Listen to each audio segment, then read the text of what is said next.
संस्कृति की जो बात आती है, पर यहाँ पर सबसे महत्वपूर्ण विषय है आज संस्कृति संरक्षण का। संस्कृत मीनाक्षी जी आमंत्रित है, मंच पर पधारें। मीनाक्षी जी, आदरणीय मीनाक्षी जी मंच पर पधारें। प्रियंवदा सिंह एक प्रोफेशनल जर्नी रही है आपकी, जिन्होंने आपने दिल्ली में एक असिस्टेंट डायरेक्टर के रूप में अपना काम प्रारंभ किया और बहुत जल्द ही आपने कई महत्वपूर्ण संस्थाओं के साथ, जिसमें UNODC, DD north east, DD Kashmir, national literacy mission जैसी संस्थाओं के साथ कार्य किया। आपका जो कार्य है वह बहुत महत्वपूर्ण है। संस्कृति संरक्षण के क्षेत्र में आप एक आज बेहतरीन और अग्रणी नामों से जानी जाती है। आपका जो सबसे महत्वपूर्ण काम है वह है मेजा प्रोजेक्ट, जिसमें आपने करीब 150 साल पुरानी आपका जो एंसेस्ट्रल फोर्ट है उसे कहीं न कहीं रिस्टोर करने में और कल्चरल रिस्टोरेशन करने में आपकी एक महत्वपूर्ण और प्रभावी भूमिका रही। इसी भूमिका को देखते हुए आपको राष्ट्रपति के द्वारा भी सम्मानित किया गया। इससे ही बहुत महत्वपूर्ण है आपका कार्य। इसी कार्य को बाद में आगे एडवांटेज वुमेन अवार्ड के रूप में विद्या बालन द्वारा मुंबई में भी आपको पुरस्कृत किया गया। आपका कार्य संस्कृति संरक्षण का है। जो आज हमारी संस्कृति है उस पर बहुत सी गोष्ठियां, बहुत सी चर्चाएं हो रही है। उसी का आप एक जीवित नमूना है, जिन्होंने कुछ ऐसी संस्कृति को बचाया जो कहीं न कहीं नष्ट नाबूद हो रही थी। धन्यवाद। आपको सम्मानित करते हुए संस्था कहीं न कहीं अपने आप को गर्व महसूस करती है। मैं दिनेश कोठारी साहब को आमंत्रित कर रही हूँ। दिनेश कोठारी साहब को professor doctor D Radhakrishna Vashishtha चित्रकला सम्मान प्रदान किया जा रहा है। वैसे तो हमने बहुत सारे प्रशासनिक अधिकारियों के बारे में सुना होगा, पर एक आर्टिस्ट और प्रशासनिक अधिकारी का जो अद्भुत समन्वय है वो आप में देखने को मिलता है। आपने प्रशासनिक दायित्व तो बहुत खूबी निभाया ही, पर आप बहुत ही महत्वपूर्ण रहा आर्ट के क्षेत्र में। आपने चित्रकला के क्षेत्र में कई महत्वपूर्ण कार्य किए। इसी वजह से आपने उसको महत्व को जाना, समझा और उसको संरक्षण किया। इसी का एग्जाम्पल है आर्ट गैलरी सहयोग की पारी, गैलरी डेवलप, डूंगरपुर, बादल महल, ये सारी जो संस्थाएं थी वह आपने डेवलप की। इसी प्रकार का एक महत्वपूर्ण उदाहरण है आर्ट गैलरी परिक्रमा और श्रीनाथ जी टेम्पल नाथद्वारा। आपने प्रशासनिक दायित्व का बखूबी कला संरक्षण में महत्वपूर्ण भूमिका निभाई। निश्चय ही बहुत महत्वपूर्ण उपलब्धि है हमारे लिए, समाज के लिए, राष्ट्र के लिए। धन्यवाद सर। बहुत बहुत बधाई, शुभकामनाएं। क्षणे नष्टा कुतो विद्या, कणे नष्टा कुतो धनम। अगर क्षण क्षण का हम सम्मान करें तो बहुत अच्छी चीजें हमें मिलती है। महाराणा भूपाल सिंह सेवा सम्मान से सम्मानित ओम प्रकाश माली को मैं आमंत्रित कर रही हूँ। ओम प्रकाश माली पधारें और अपना सम्मान ग्रहण करें। किसी भी संस्था को जीवित रखने में उसके कार्यकर्ता का बड़ा योगदान होता है और वह संस्था तभी फलीभूषित होती है। ऐसा ही काम हमारे सामने है आज एक व्यक्तित्व ओम प्रकाश जी माली, जिन्होंने निस्वार्थ भाव से लगातार जब संस्था का उद्भव हुआ तब से लेकर अब तक इस संस्था को जीवित रखने में, इस संस्था के आगे बढ़ाने में इनकी बहुत ही महत्वपूर्ण भूमिका रही। आज इसी की बदौलत संस्था इन्हें सम्मानित करते हुए गर्व का अनुभव करती है।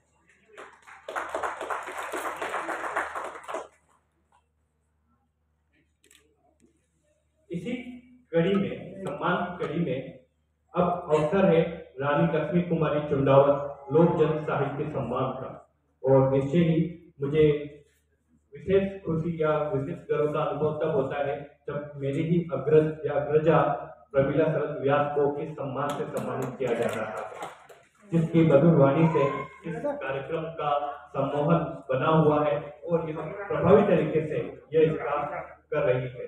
इस विशेष सम्मान के लिए मैं अनुराधा जी को भी आमंत्रित करता हूँ कि वह प्रमिला जी का स्वागत एवं अभिनंदन करें, सम्मान करें।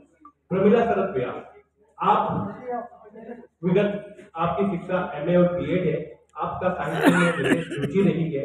आपकी कई पुस्तकें अभी तक प्रकाशित हो चुकी है, जिनमें समर्पण, दशा माता की कहानियां, सुरमई प्रार्थना, प्रेरणा गीत एवं ईश्वरी ग्रंथ काव्य संग्रह बहुत ही महत्वपूर्ण रहा।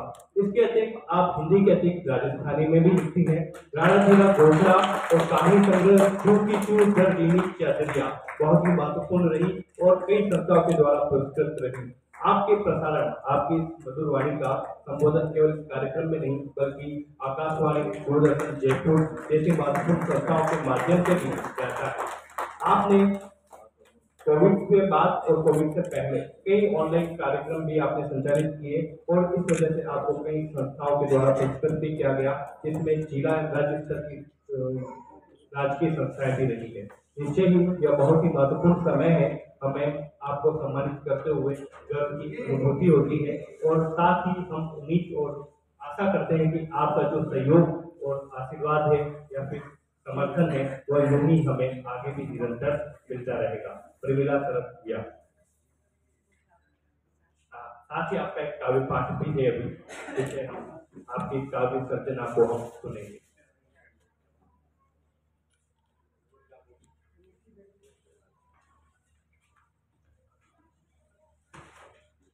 बहुत ही मेरे लिए सम्मान की बात है कि जब स्वजनों के बीच और विद्वतजनों के बीच एक नाम प्रमिलाकृत लिया जाता है तो मुझे मेरे माता पिता की याद आती है, मुझे मेरे गुरु की याद आती है।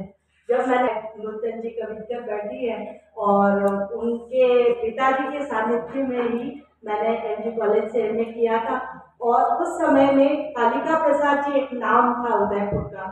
कालिका प्रसाद जी सर ने मुझे उनके घर पे 6 से 8 घंटे लगातार रियाज करवाते थे और एक गुरु पूर्णिमा को धोती और जब्बे का कपड़ा लेके जाती थी तो वो कहते थे कि तू बहुत बड़ी हो गई है कि अपने पिता को तू जब्बे और कुर्ते पहनाएगी।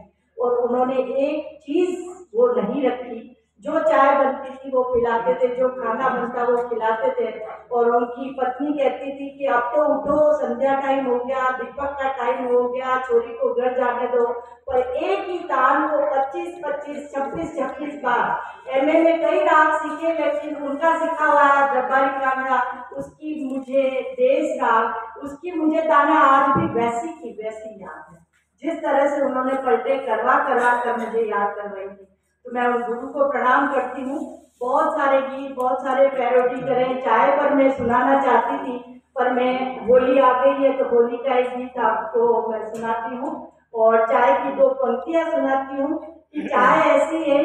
पंडित विश्वेश्वर शर्मा जी की बहन थी सरस्वती द्विवेदी, और वो जब भी हमारे घरों में शादियों के फंक्शन होते थे तो वो चाय के गीत गाती थी। उस जमाने में चाय बहुत प्रचलित थी, आज भी प्रचलित है, तो वो चाय के गीत गाते हुए घुसती थी।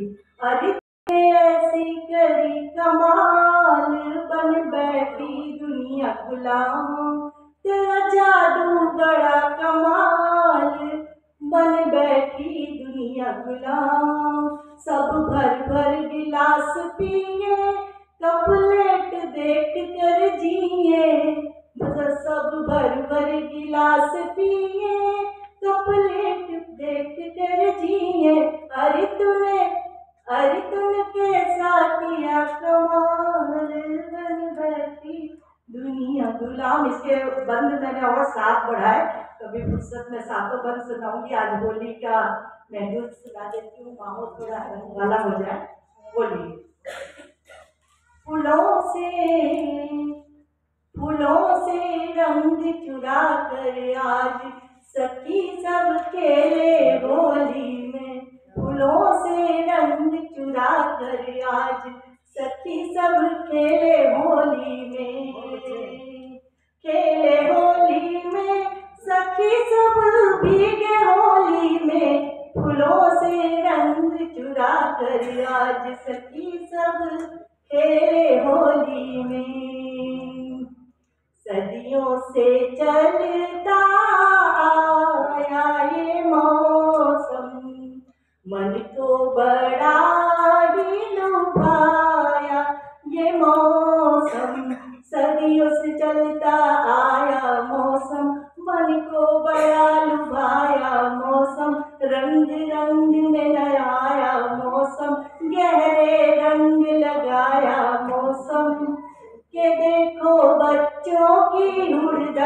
बजावे झूम झूम के चन के भीगा आंगन और तन मन के भगवा गावत होय प्रसन्न, गावत होय प्रसन्न। सखी सब खेले होली में, सखी सब खेले होली में, गुलों से गुलों से गुलों से रंग चुरा कर आज सखी सब खेले होली में। दूसरा है, गलियां भी गूंजे हुरियारों की तान से, बरसे बरसे रंग आसमान से। गलियां गूंजे हुरियारों की तान से, बरसे बरसे रंग आसमान से। मोती फूल और रंग बिखरावे, रूठे मनावे सजना सजावे, के घोले इंद्रधनुषी रंग, के घोले इंद्रधनुषी रंग। बरसाए अतुलित प्रेम अनंत, बरसाए अतुलित प्रेम अनंत। कान्हा की बांसुरिया के संग, बांसुरिया के संग सखी सब नाचे होली में, सखी सब नाचे होली में। गुलों से गुलों से गुलों से रंग चुरा कर आज सखी सब खेले होली में। जय हो। कहीं न कहीं हमें होली के उस पावन पर्व से आपने अनुभूति ही करा दी है। इससे एक बहुत ही सुंदर काव्य पाठ। इस सुंदर काव्य पाठ के बाद अब अवसर है हमारे मुख्य अतिथि के उद्बोधन का। मैं लेफ्टिनेंट जनरल साहब से आग्रह करूँगा कि वह अपना उद्बोधन देकर इस कार्यक्रम की शुरुआत।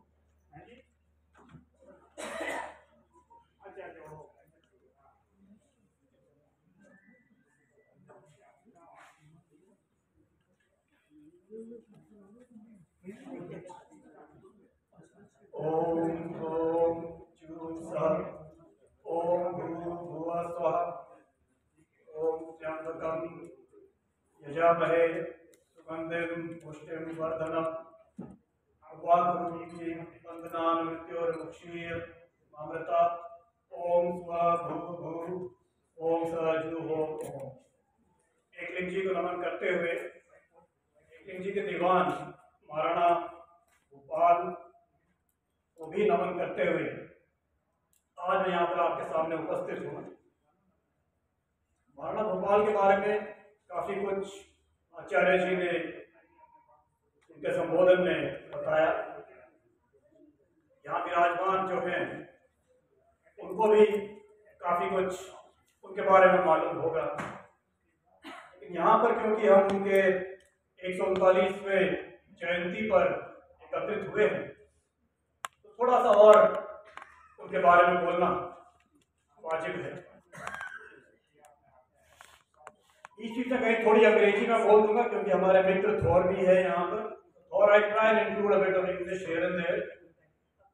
एंड महाराणा भूपाल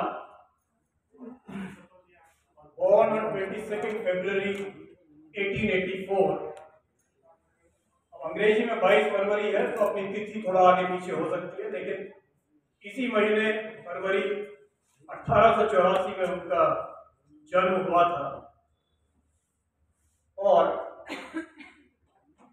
वे महाराणा बने 1930 में, जब उनके पिताजी महाराणा फतेह सिंह जी का देहांत हुआ 20 मई 1930।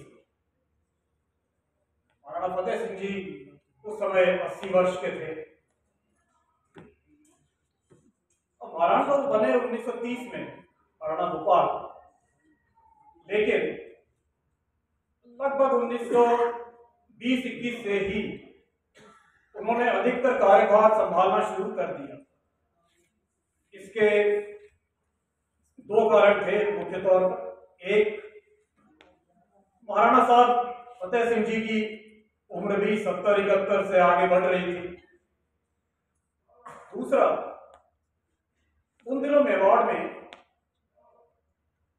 कुछ ना कुछ एक तरह से विद्रोह कहिए या आंदोलन कहिए, वो चल रहे थे। कुछ प्रजामंडल के चल रहे थे, कुछ किसान आंदोलन चल रहा था जो बिचौलिया में काफी बढ़ गया था।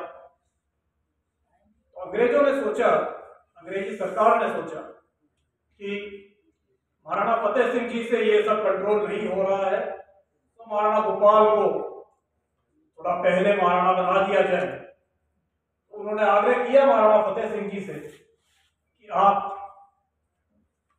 गद्दी से हट जाइए और अपने सुपुत्र को महाराणा बना दें। The British wanted Maharana Fateh Singh Ji to abdicate the throne in favor of his son Maharana Bhupal. लेकिन फतेह सिंह जी ने ऐसा नहीं किया, जो कि बहुत सही फैसला था उनका, क्योंकि अपनी प्रजा में जो आंदोलन हो रहा है, जो वाजिब मांगे हैं, उनको समझने में महाराणा फतेह सिंह जी इस मामले में काफी समझदार थे। और ये कतई नहीं होता कि आप हर केस में किसी लीडर को, नेता को या महाराणा को बदल दें तो सिचुएशन हाथ में आ जाएगी।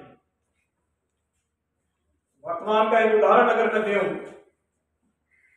20 जनवरी 1979 में कश्मीर में एकदम बहुत बड़ा विद्रोह जैसा हो गया था, जिसके फलस्वरूप वहां के हिंदुओं को वहां से भागना पड़ा था। लगभग 3 लाख वहां से निकलकर जम्मू आए थे। 19-20 जनवरी को ये बहुत ही उग्र रूप धारण किया था और सरकार ने उसी दिन 20 जनवरी को वहां के गवर्नर को बदली किया और उनकी जगह जगमोहन जी को गवर्नर लगाया। अब कोई ऐसी स्थिति है, उसके बीच में आप एकदम से बदली कर रहे हैं, जो भी नया आएगा उसको कुछ तो समय लगता है। और कहने को तो लोग कहते हैं कि गवर्नर साहब जगमोहन आ गए थे, लेकिन उनको भी श्रीनगर पहुंचने में कम से कम 4-5 दिन और लगे थे। तो हमारा मानना तो यह है कि जो उनसे पहले गवर्नर थे, देवी कृष्णा राव, ठीक है, कांग्रेस के टाइम में वो अपॉइंट हुए थे, लेकिन उनको जमीनी हालात की सूझबूझ थी, शायद थोड़ा अच्छी तरह से वो अपना काम कर सकते हैं। लेकिन ऐसे बीच में हटा देने से मेरे ख्याल से नुकसान थोड़ा ज्यादा हो गया। इसी तरह अच्छा रहा कि महाराणा फतेह सिंह जी ने महाराणा भोपाल के फेवर में 1921 में गद्दी नहीं छोड़ी, लेकिन धीरे धीरे जो अधिकतर प्रशासनिक कार्य थे वो महाराणा भोपाल करने लगे, जो कि एक तरह से अच्छा था। उनको 8-9 वर्षों का तजुर्बा मिल गया किस तरह से काम करना उस पोजीशन में।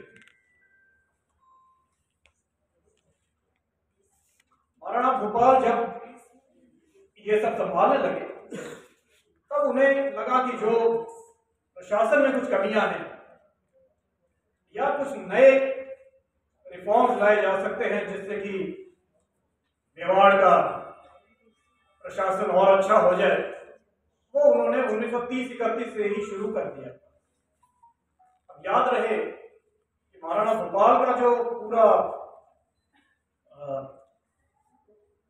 राज का समय था, 1930 से माने 1955 तक जब उनका देहांत हुआ, तो इसमें मेवाड़ किसी युद्ध में शामिल नहीं था। यहाँ पर कोई वॉर टाइम महाराणा वाली बात नहीं थी। हाँ, 1939 से लेकर 1945 तक दूसरा विश्व युद्ध जरूर हुआ था। यूरोप और अफ्रीका में ज्यादा, पूर्व में बर्मा और उधर से और पूर्व में, लेकिन मेवाड़ में ऐसा कोई युद्ध नहीं था जिसमें कि महाराणा साहब डायरेक्टली इन्वॉल्व हो। दूसरे विश्व युद्ध में मेवाड़ इन्फेंट्री भी गई थी, लेकिन वो वहां पर अफ्रीका में या इटली में जहां भी गए थे, अंग्रेज ब्रिटिश आर्मी के अधीन उन्होंने वहां पर अपना काम किया। इस वजह से महाराणा भोपाल को समय भी मिल गया और एक अच्छी बात थी कि प्रशासन की ओर ज्यादा ध्यान दे सके। 1931 में ही उन्होंने बड़ा अच्छा जुडिशियल रिफॉर्म, न्यायपालिका का रिफॉर्म लाए। उस समय क्या होता था कि अलग अलग जो ठिकाने थे, जगीरें थी, उनके पास जुडिशियल शक्ति बहुत अधिक थी, लगभग सब कुछ कर सकते थे वहां पर। इक्का दुक्का कोई केस छोड़कर जो ऊपर आए तो सब ठिकानों में होता था। अब कहीं पर ठीक होता था, कहीं थोड़ी ज्यादती हो जाती थी, तो जनता की भी एक तरह से मांग थी कि इसमें थोड़ा सुधार किया जाए। और उस समय सर्वोच्च न्यायालय माने जो मेवाड़ का था, उसे महेंद्र सभा बोलते थे।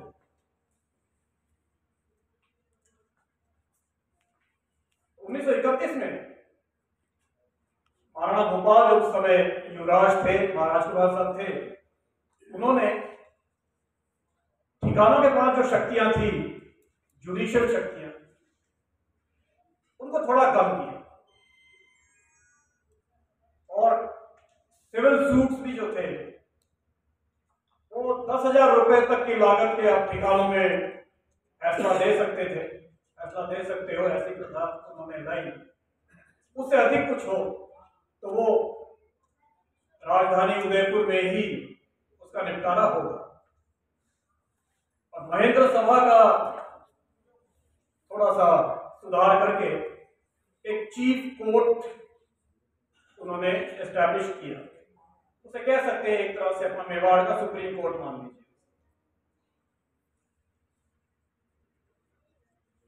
खेती बाड़ी की तरफ इरिगेशन ने बहुत काम किया। भोपाल सागर बांध बनाया, जिसकी वजह से वहां पर जो उस समय गन्ने की खेती होती थी, sugarcane plantation around Bhopal Sagar बहुत अच्छा हुआ। शुगर फैक्ट्री भी वहां पर स्थापित हुई। 500 लोगों को, 570 लोगों को उसमें काम मिला।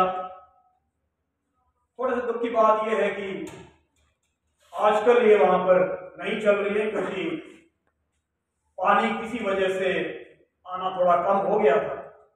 ऐसा नहीं कि प्रकृति ने पानी नहीं दिया, प्रकृति ने तो पानी भरपूर दिया है, लेकिन जो पानी का रास्ता है कहीं पहुंचने के लिए, कई जगह पर ये रास्ते जब अवरुद्ध हो जाते हैं या बीच बीच में कुछ और बन जाता है तो जरूर पानी की आवक पर असर पड़ता है। ऐसा ही कुछ भोपाल सागर एरिया में हुआ।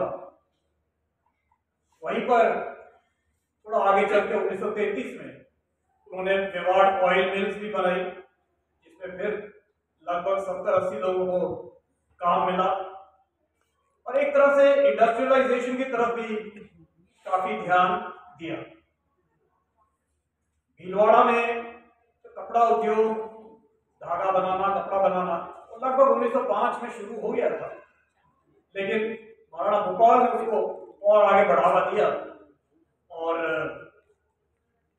बाद में जो भारत में भीलवाड़ा टेक्सटाइल का भीलवाड़ा के आसपास जो भी कपड़ा बनता है, उसको जो पहचान मिली, उसमें महाराणा भोपाल का बहुत बड़ा योगदान रहा। आयुर्वेद सेवाश्रम की भी स्थापना हुई 1933 में।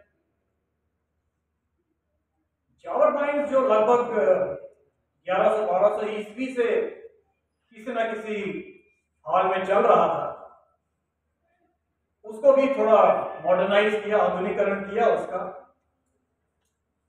और मेटल कॉर्पोरेशन को वहां पर लाकर उनके द्वारा जावर माइंस का भी बहुत विकास किया।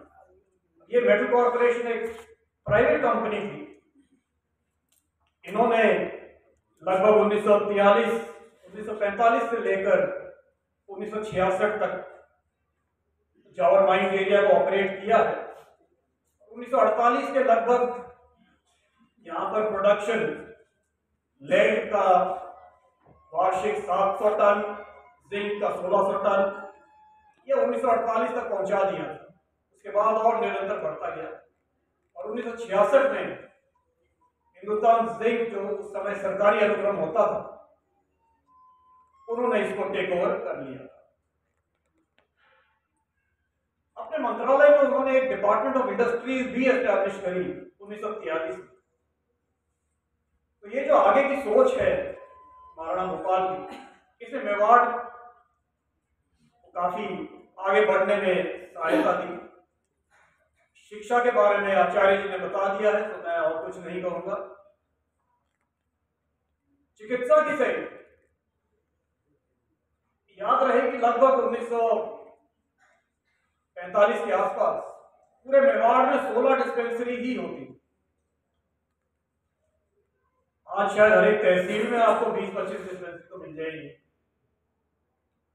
तो धीरे धीरे डिस्पेंसरीज को और बढ़ाना, उदयपुर जैसे स्थान में अस्पताल बनाना शुरू करना, ये सब महाराणा भोपाल की एक बहुत बड़ा योगदान रहा है।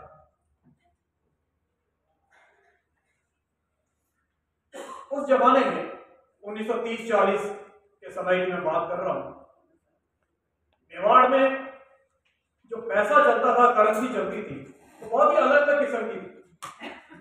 कोई चित्तौड़ी कॉइन था, कोई उदयपुर वाला कॉइन था, कोई कलदार, कुछ ब्रिटिश करेंसी, पुराने तांबे की करेंसी। और अपने बुजुर्गों से अगर पूछें आप, दादा परदादा से, तो चलता सब कुछ था, चाहे वो तांबे का टुकड़ा ही क्यों ना हो, लेकिन चलता था। तो इसको थोड़ा सा स्ट्रीमलाइन करने के लिए महाराणा भोपाल ने एक अपनी ही मेवाड़ की 1 रुपए के कॉइन की शुरुआत की, जिसका नाम रखा गया भुनिया। और ये उस समय का जो अंग्रेजी रुपया था, उसके 10 आने के बराबर।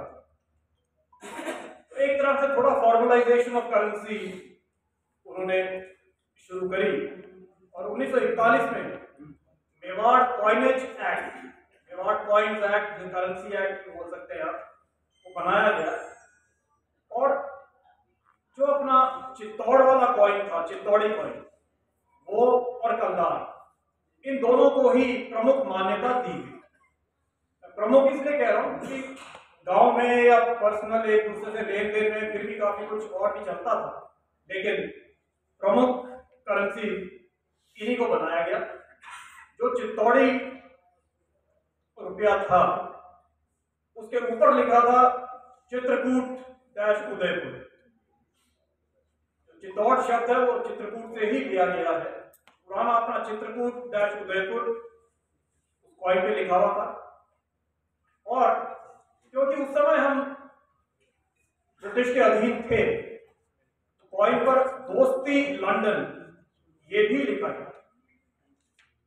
तो आजकल कभी कभी कहीं पर वो कॉइन अगर किसी को दिखता है दोस्ती लंदन लिखा हुआ, तो कई बार समझ नहीं आता कि ये लिखा क्या है, क्यों। कारण यही है कि ये उस समय बनाए गए थे, इंट्रोड्यूस करे गए थे, और अपने चित्तौड़गढ़ किले का उस पर एक इमेज भी बनी हुई। माइनिंग क्षेत्र में काफी प्रोग्रेस करा था। जावर माइन का तो मैंने बता दिया। इसके अलावा भीलवाड़ा के आसपास माइका काफी निकलता था।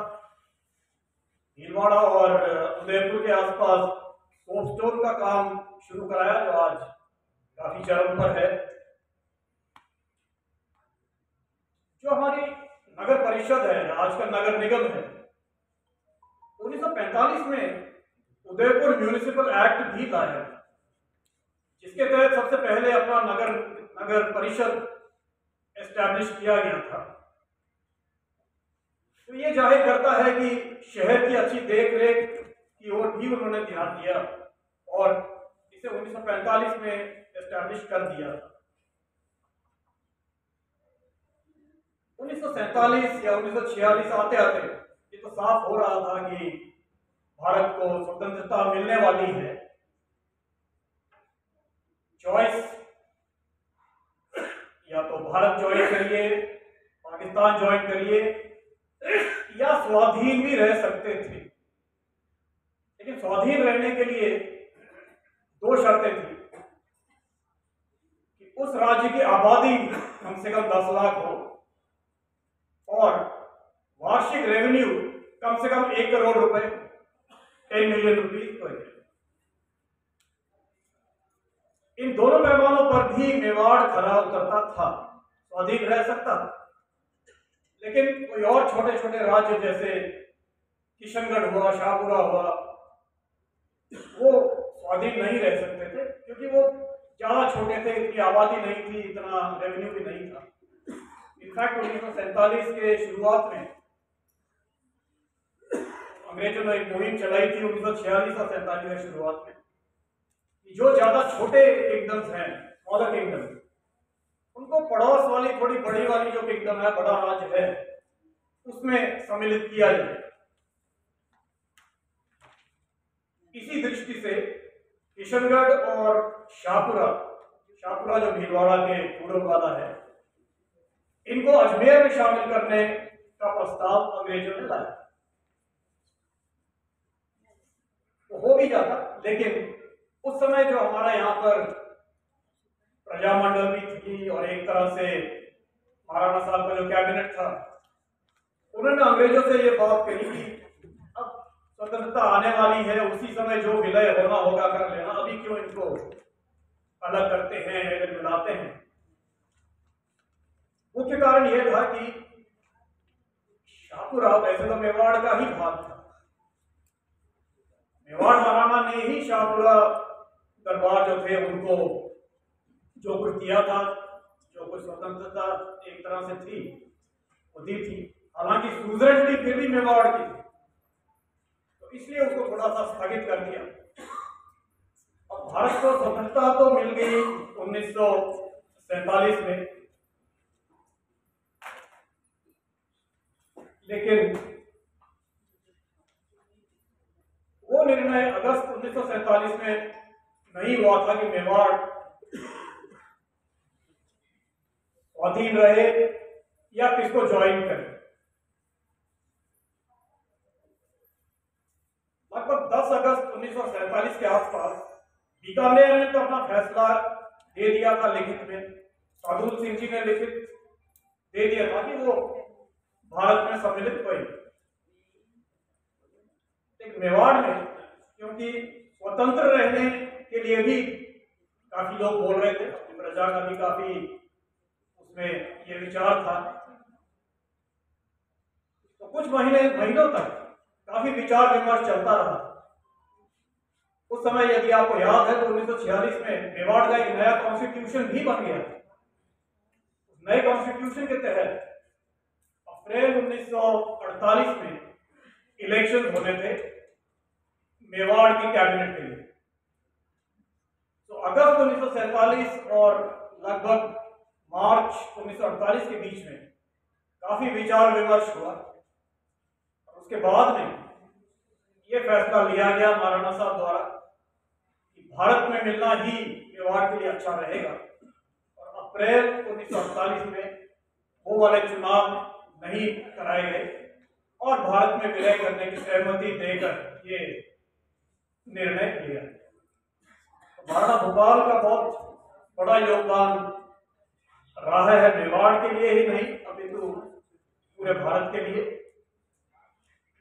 उनको एक बार फिर नमन करते हुए मैं अपनी वाणी को विराम देता हूँ। आज अपने यहाँ बोलने का मौका दिया उसके लिए बहुत बहुत धन्यवाद। नमस्कार।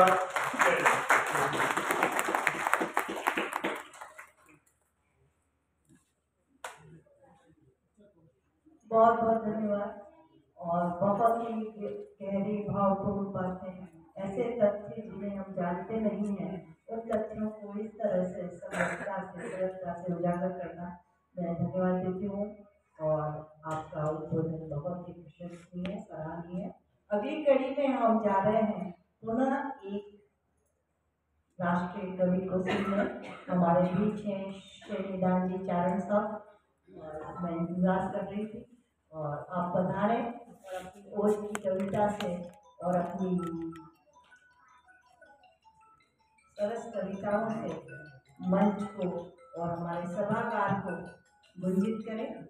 माननीय चारण साहब।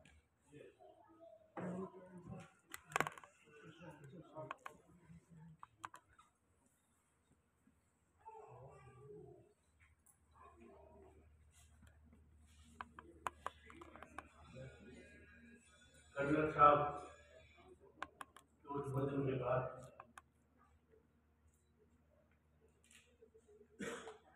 कविता के लिए मुझे आमंत्रित किया गया। कर्नल साहब का आशीर्वाद हमेशा योगदान के साथ रहा है। बहुत बड़े साहित्यकार हैं, इतिहासकार हैं, बहुत बड़े इतिहासकार हैं। और सबसे बड़ी बात यह है, अपने देश की रक्षा के लिए इन्होंने अपना जीवन समर्पित किया। एक बार जोरदार उनके सम्मान उतार करें।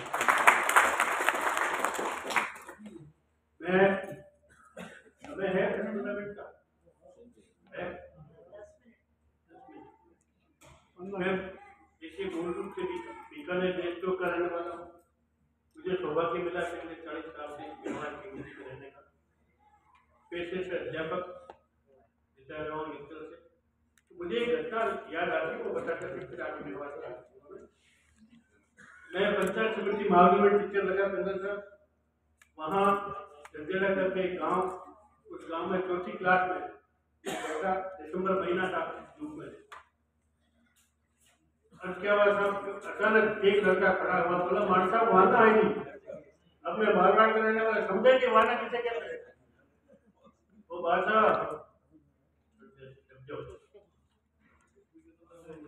मैं समझा ही नहीं वाना किसे कहते हैं। मैंने कहा बैठ जा। थोड़ी देर हुई, विमल जी इधर वाला खड़ा हुआ, बोला मान साहब वाना है। अब मैंने सोचा कोई चक्कर है, तो मैंने एक लड़का कर्नल साहब हिंदी जानता था, उससे खड़ा है। मैंने कहा बेटा खड़ा है, वाना वाना क्या कर रहे हैं, हकीकत बता रहा होगा। उस लड़के ने मुझे कहा था आप इधर आओ। मैं वहां गया तो एक बच्चा इतना गंदा आया कि बदबू मारा। उस लड़के ने मुझे कहा था वाना कहते हैं बदबू। और मैंने कहा वास्तव में मैंने उस लड़के को खड़ा किया। मैंने कहा घर जा स्नान करके तेरे वाना आ रही। मैं वाना कर समझ गया। तो लड़का घर गया। आधे घंटे बाद कर्नल साहब उसकी माँ उसे वैसा का वैसा लेकर आई है, बता रहा हूँ बिल्कुल। और आते ही मुझसे जो प्रश्न किए वो आगे मेरे कान में खटक रहे हैं। मैंने बच्चे को निकाला तो क्यों हुआ है। उसकी माँ आती मुझसे प्रश्न क्या करे कि माँ बोली मास्टर काम तक करो हो कहीं दिन भर बैठे बैठे कुर्सियों पे ऊँगो हो। माँ बोली मास्टर काम तक करो हो कहीं दिन भर बैठे बैठे कुर्सियों पे ऊँगो हो। कभी चमगाओ साथ कभी चमगाओ दिन भर बैठे साथ कहीं तुंगो हो। चोरों का सुकार सीटो आज स्कूल छूटा कालदारी को लाल मोतियां चूमूंगा। एक बात बतलाओ मने मास्टर सीटे छोरा स्कूल में बनाओ चूमो।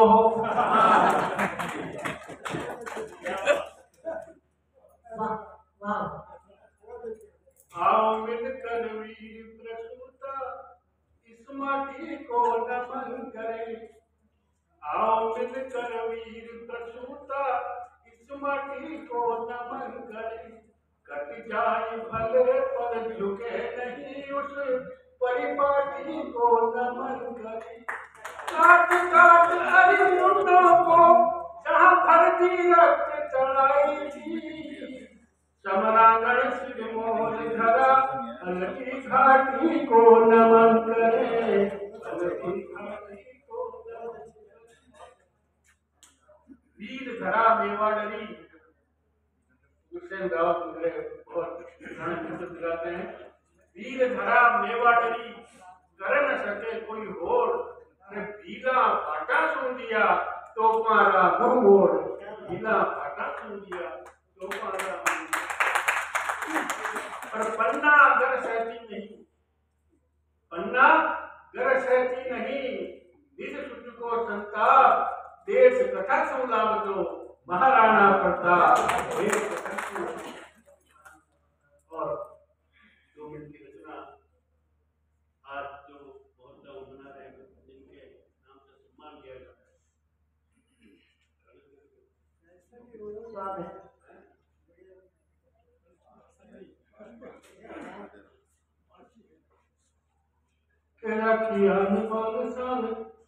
राखियान बालसान हुया मारण महान में वाणी धरा पे सर सायो है। याद जन्म दिवस वाको आयो है। रखियान बादशाह हुई अमरना महान में बाड़ की धड़क चल चारो है रे आज जन्म दिवस वाको आयो है। बहुत सभी तालियों से स्वागत करें हमारे आज के इंतजार तो जनारो इंतजार आयो है जन्म दिवस वाको आयो है।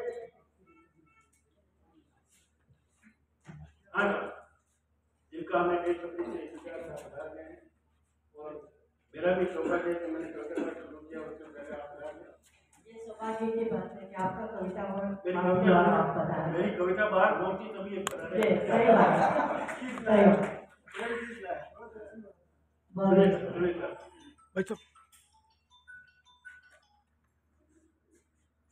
के रखियान बादशाह हुई अमरना महान में बाड़ की धड़क चल चालो है रे आज जन्म दिवस वाको आयो है। भूमि पालक बन आयो भूपाल है नाम धरायो भूमि पालक बन आयो भूपाल है नाम धरायो परचारो परम हितैषी परजा बालक कहलायो। हर खाई है मेवाड़ हारी होगी की बाढ़ आप अठे अवतार लिरायो है जन्म दिवस वाको आयो है। कि आजाद हुए भारत में पटेल परीक्षा ली आजाद हुए भारत में पटेल परीक्षा ली अखंड देश हित अपनी जागीर विलय कर दी। आप पहल जो की दूसर लोग साख दी आप पहल जो की दूसर लोग सीख लीजिए। भारत देश अखंड बनायो है आज जन्म दिवस वाको आयो है। शिक्षा हामी नामी शिक्षा हामी नामी शिक्षा प्रसार करायो जनता निरोग रहेगी बड़ो अस्पताल खुलवायो। कई कॉलेज खुलाया अस्पताल बनाया निज नाम को डंको बजायो है जन्म दिवस वाको आयो है जन्म दिवस वाको आयो। और एक छोटा सा ओड़ी का माहौल है ओड़ी आखे जगरे मान में बड़ी केरियों की शान रे आखिर जगरे मान में बड़ी केरी ऊंची शान रे जा देखो इतिहास बतावे राजस्थान रे के राजस्थान रिया शान राजस्थान राजस्थानी वीरा जग में ऊंचो नाम कमायो रे राजस्थानी वीरा जग में ऊंचो नाम कमायो रे वीरा को सिर मोड़ राजस्थान कमायो रे के राजस्थान राजस्थान वीर ठहरा वीर लाडला कटियन दुखनो जाने रे वीर ठहरा वीर लाडला कटियन दुखनो जाने रे महाराणा प्रताप ने आखो जग जाने रे कि राजस्थान राजस्थान जय मन पता गोरख बादल आखुरी जग जाने रे फौजा दुश्मनरी लागी खाने रे कि राजस्थान री या शान राजस्थान री 80 घाव लगा तन पे पण तनिक नहीं घबरायो रे 80 घाव लगा तन पे पण तनिक नहीं घबरायो रे राजस्थानी जायो सांगो वीर कवायो रे के राजस्थान री या शान राज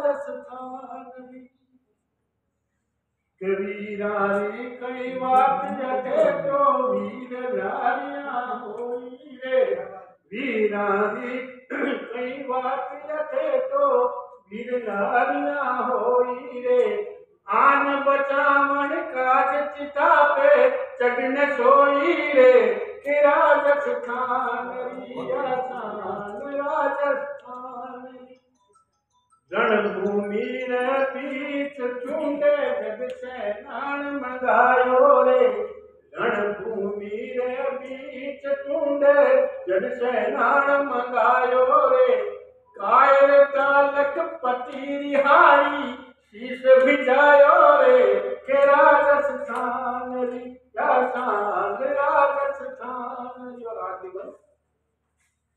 स्वामी री रक्षा कर पन्ना अजब कमाल दिखायो रे स्वामी री रक्षा कर पन्ना अजब कमाल दिखायो रे हंसती हंसती कटा दियो सुत निर्णय आयो रे के राजस्थान